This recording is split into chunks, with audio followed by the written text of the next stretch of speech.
In other news, though, Hurricane Irma is nowhere near done. Residents in the Bahamas and Cuba are now bracing for one of the most powerful Atlantic storms in a century as Irma continues on its destructive path. On Thursday, it battered the tiny Caribbean island of Barbuda, destroying houses and uprooting trees as it continues its destruction spree across the region. So far, the hurricane has killed 14 people in the region.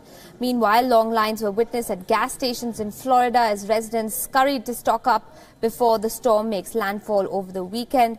Reports of gas shortage are already surfacing, with the coastal area residents fleeing their homes in fear of Irma.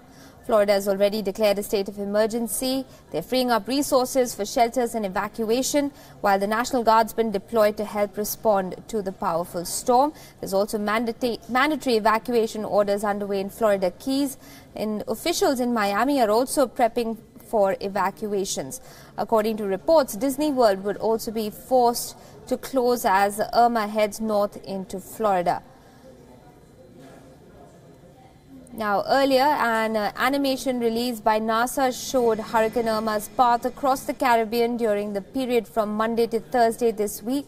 Irma is ranked as one of the five most powerful Atlantic hurricanes in the last 80 years and the strongest Atlantic storm recorded by the National Hurricane Center outside the Caribbean Sea and the Gulf of Mexico.